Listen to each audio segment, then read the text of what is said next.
Soon, FBI guards let their guard down and enjoyed the free lunch, while Mason requested a new hairstyle on the balcony.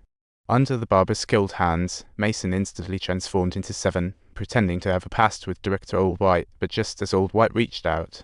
Little did he know, the next second, Mason ensnared his wrist with a bright rope and flung him down like a game of cornhole. Mason knew Cage wouldn't dare to shoot, so he tied one end of the rope to the balcony chair. He talked about killing two birds with one stone. Then he released his hands and escaped like a rabbit on a sugar rush. While Cage and the guards were in their rescue moments, Mason zapped into the elevator as if he was racing to deliver express mail right to the penthouse. Next, he snatched a Hummer and raced to the finish line. Cage wasn't outdone, taking a Ferrari to arrive with Mason. In a flash, the old, narrow streets of San Francisco turned into a racetrack, and the car race brought on all the thrills. To evade the police chase, Mason floored it and crashed into a power pole, causing the police cars to play a game of bumper cars as they collided one after another. Real cops and robbers chase. Meanwhile, Cage drifted in behind like a movie pro, skillfully weaving through the lot, and pulled off a scorpion tail to follow Mason like a boss. However, Mason didn't expect the pedestrian to appear, and his Hammer had a close encounter with the roadside tram. After the crash, the tram went off course like a crazy bird with no direction, while a goofy Cage barely jumped off the stolen ride. But the situation wasn't looking too optimistic, as Mason's Hummer got shredded by the tram, leading to a moment of chaos, turning into a totally unexpected car wreck. But the director sent Cage a dirt bike right afterward. Mason had already gone ghost like a pro at disappearing. Cage deduced that Mason's getaway had to be for family reasons, so he immediately called his FBI buddy. He asked him to search Mason's family records and found his daughter in San Francisco a real treasure.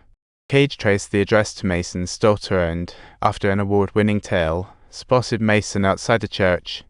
Just as Cage suspected, the old man, after years in prison, just wanted to see his daughter once more. Suddenly, police cars surrounded them, but Cage's response helped Mason keep his dad image intact in front of her. This shifted his perspective, and sure enough, an hour later, Mason arrived at the crisis center with the director. The captain asked Mason to draw the route to Devil's Island on the map, but Mason replied, "Isn't that just like proposal?" He said he had to go in himself to find the exact passage, while Old White protested non-stop. Meanwhile, Cage deduced the missile site from the satellite heat map and prepped to guide special ops on disarmament. But the director distracted him and ordered Cage to join them, nearly making Cage forget his lunch. Oh, just got to hang in there. With only 15 hours left, Mason and Cage's strike team was gearing up to assault Devil's Island, and Mason became the team's teacher. The strike team took down the rebels, while Cage dismantled the toxic missiles. Truly environmental cleanup. Once the mission was complete, they had to light the green flare right there and wait for backup. Talk about a signal for rescue. The Special Ops team boarded a Sea King helicopter, escorted by 2 armed choppers, flying low to their destination like sky-high acrobats. Guided by Mason, the team swiftly found Devil's Island's entrance, a secret door. In just a few minutes, the strike team entered the boiler room via the water reservoir, only to find no exit. Truly a maze adventure. The captain shouted at Mason, demanding to know what was going on, but Mason remained as calm as ever and simply pirouetted into the fire-lit boiler gap like a merry-go-round. Everyone thought Mason had bolted, but surprise. He opened a secret door from within like a magician. Welcome to the boiler. Following a convoluted underground path, the strike team finally reached beneath the showers. The main characters really were basking in glory.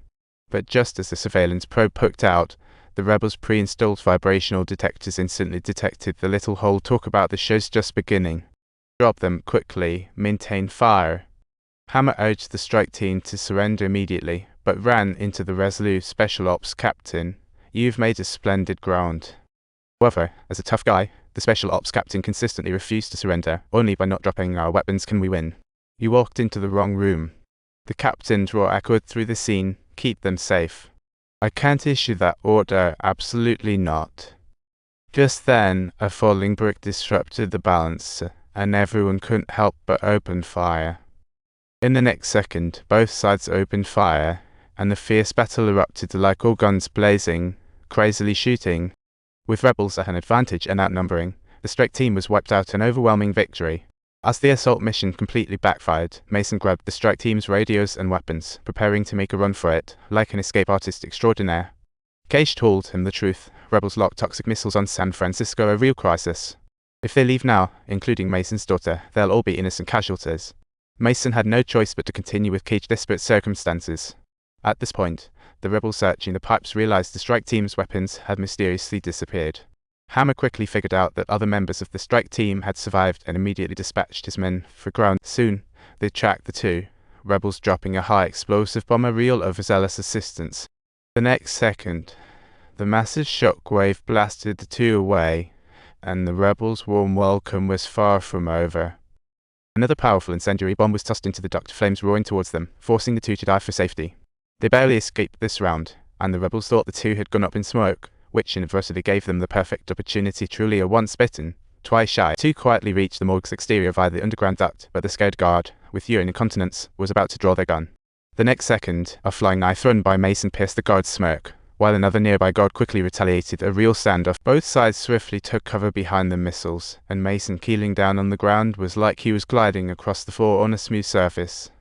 After ground-level shooting, Mason shattered the guard's feet and rapid-fired the AC grill, no mercy. At this point, Cage, who had been hiding in the corner, finally made his move. Just as the satellite heat map indicated, in addition to the missile ready to launch, there were 12 more warheads neatly lined up.